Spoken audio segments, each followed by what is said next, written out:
Hey guys, in this video, I'm going to be talking about those trolls, those people who cannot be named, the ants at a picnic, and a huge part of those people who leave comments on YouTube. I'm talking about haters, all right? And I want to show you why a key indicator of your career success is actually going to be having more of them, not less, and why that is not a bad thing. So stick with me here.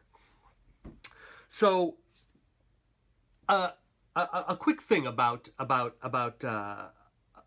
haters, about people who are negative. And now realize, of course, I do not mean people who you respect and love, who are seeing a danger zone for you and are honestly trying to warn you off of that.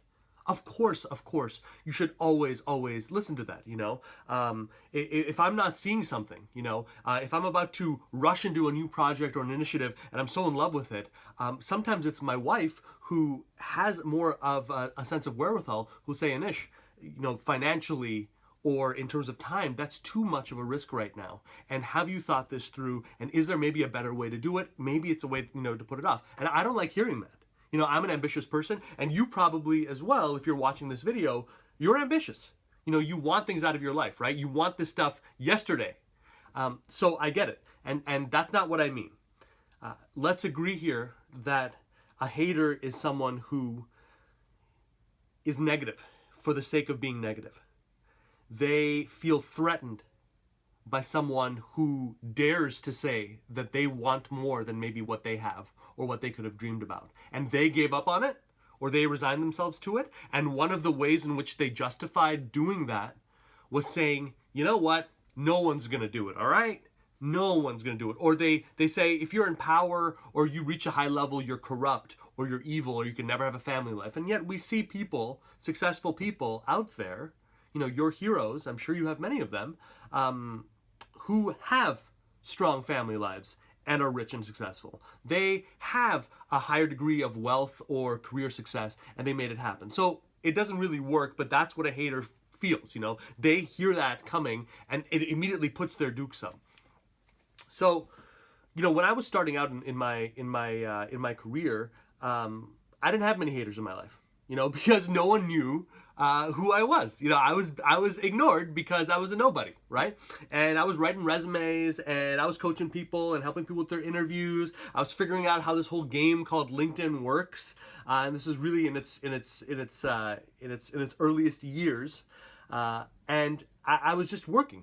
In those days, I was seeking any kind of attention. So of course I didn't have any haters. It's a different situation now.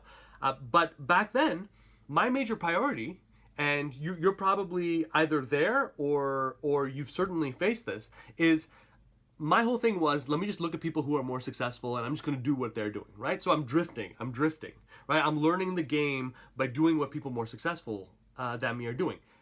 That hits a certain point in everyone's career. There's a certain point of mastery where you have to look at this and say, okay, I'm seeing a need here that is really not being met, because you understand your niche and you understand what you do now so well that it's about more than just sort of drifting. And in that moment, okay, there's going to be two areas of development. Number one, you're probably going to get bolder about your aspirations. In other words, that's when you're going to start telling people, and I strongly recommend, if you have a dream, tell it to as many people as possible, because that makes you psychologically accountable to do it. Don't keep it to yourself. If you want to be a CIO or a chief marketing officer, or you want to start your own company, or you want to just build a profitable consulting business, start telling people, all right? Tell people, that's what I want. I want to be a CIO. I want to be a CIO. I want to work with this company. Isn't that great? Make yourself psychologically accountable to it. So you're going to be more verbal at that point with your goals and where you see something. Again, because you've reached a certain point of mastery in your career. So that's one thing, right? And that's one thing that's going to start attracting haters. The other thing is you're going to get bolder with your approach. The things that work so well that you can now start really innovating And again, as you get bolder, you're going to meet haters. Both of those paths. The minute you step out of that, right? The minute you step out of that bubble of being ignored, which if all you're doing is following, probably is the case, you're keeping your head down and you're happening. The minute you decide to step out, the minute you decide to make a play for something more in these two areas, haters are going to start popping up in your life. And let me just tell you, okay, when I was a nobody and nobody knew who I was, I didn't get criticized. These days, I get criticized all the time, right? I mean, people call me a mercenary, and sometimes they accuse me of making the employer-employee thing more of a mercenary type situation. They accuse me of being reckless sometimes in my suggestions, because I'm very bold. Now, the haters don't know how much homework I do before I make a suggestion to you people out there. But they accuse me of saying, if you do that, oh my gosh, you're just going to tank things. They accuse me of being cold-hearted. Because how dare I not take the precious priorities of a company into heart when advising people who just want a better life for themselves and their family. So I get this stuff all the time. And if you think about your heroes, a key difference between where you are right now and them is they're getting rejected and criticized and hated upon at a level that you can't even conceive of, and even I can't conceive of it either. When I think of Tony Robbins, that guy gets rejected and criticized more every day than I've ever gotten in my entire life. Like thousands of people, right? Thousands and thousands and thousands and thousands and thousands of people are saying he's a fraud, he's a sham, he's lame, I've learned this somewhere else before, what's the point of this, none of this is applicable to me, blah blah blah blah blah blah blah blah, right? So he has done this, right? He's gotten verbal about his aspirations, very verbal, right? He's acted upon them. He's gotten so much bolder in his approach. You know who Tony Robbins is, even if you've never taken a course, you know who this man is. You have something about his essence. Haters. So how do you handle it? I will tell you how not to handle it, which is that you get super emotional about it and you play their game. I don't not have a temper. I've got a temper, and I've made that mistake. So don't do that. Here's what I would suggest: a couple of things. Number one, look at it for the positive sign that it is, because unless you make that break, you're not seriously moving towards a higher level in your career. You got to have a couple of these haters there, right? So look at it as a positive sign. Remind yourself, even though it's going to be emotionally hard, okay, all right, I'm striking a chord here, right? I mean, people are perking up, and a reaction is good, I mean that's it's on a certain level. It doesn't really matter whether it's a good reaction or a bad reaction. The fact that you're sparking something is good, is a good sign. Number two, always be polite. The minute I get a hater, if I'm dealing with someone in person, and certainly I'm far enough along where I know ways to manage exposure to people like that, but I'll still get it all the time. Always polite, always nice. It's like a script for me. There's nothing emotional. Thank you. Thanks for the feedback. Thanks for letting me know. Cut it short, but polite. I'm polite. I've got nothing but love. All right. I'm just polite. But in my mind, as I'm running through the politeness, thanks, great, sure, thing in my mind, what I'm doing is I'm vetting the source. In other words, I will never take someone's advice unless they are, one, more successful than I am, and two, someone who I consider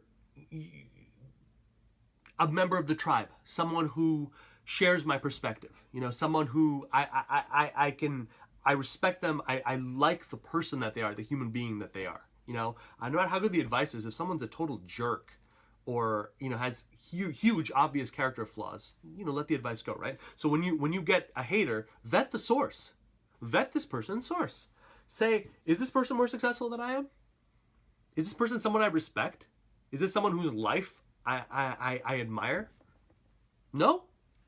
Then hey, this is just noise, all right? It's playing on a TV. And literally you can take that and you can visualize, right? Visualize this guy's head or this woman's head just slowly getting smaller and smaller and smaller on a TV, slowly pulling away. It's a little visualization technique. But I'll do that. Sometimes these days I'll see a hater and I'll literally, I'll have this visualization thing where I'm making them smaller in my mind. Tiny, their voice is getting tiny. Because I've vetted the source and I'm like, oh, okay, all right, this person is not someone I need to take seriously.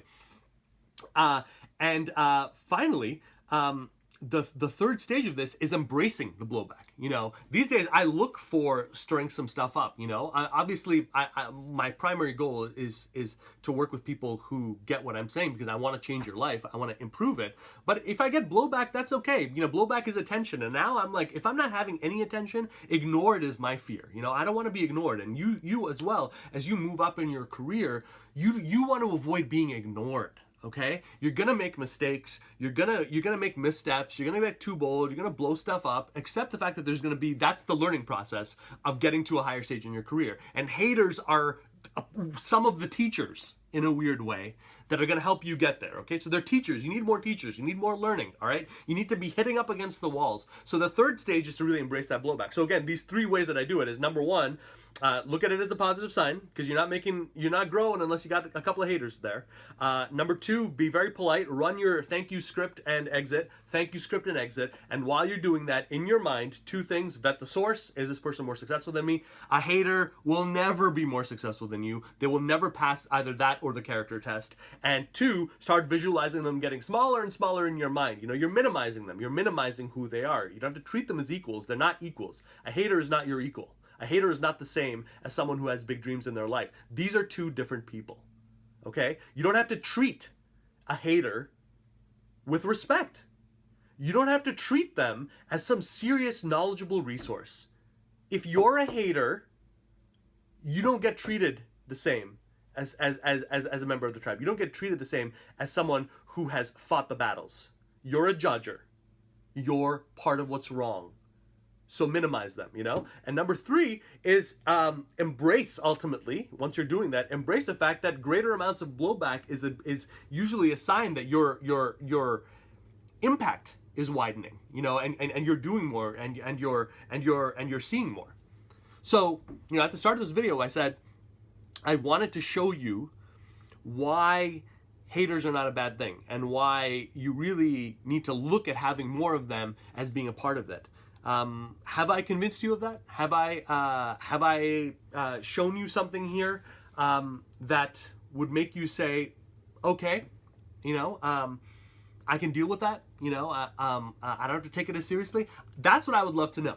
So if this has struck a chord with you, or if you've recently had to deal with a hater, you know, someone out there who drove you crazy at work, you know, or someone in any aspect of your life that tried to tamp down on your dreams and made you feel lesser than, I would love to hear about it. Drop me a comment. Let me know, because I really read every one of those, and they give me a lot of inspiration. And I'm all about people who want something better, you know, and you may call me a mercenary. My haters may call me cold. They can call me bold and reckless and too skewed on the part of job seekers and people who want a better life. I accept it all with love. It's all good. It's all good. Because those who get it, that's who I'm doing it for. And so thank you for helping to spread the message in your own way. Don't worry about it. Haters, the lovers, the doers, the people who make this world better, we will always win out in the end. All right? So keep minimizing them, those people. Don't let them stop your dreams, all right? They're ants at a picnic. You are the feast. You are what the world has been waiting for. So go out there and shine. Thank you guys so much. I look forward to your comments. If you like that video, I encourage you to hit subscribe to get other expert tips and strategies that will take your career further.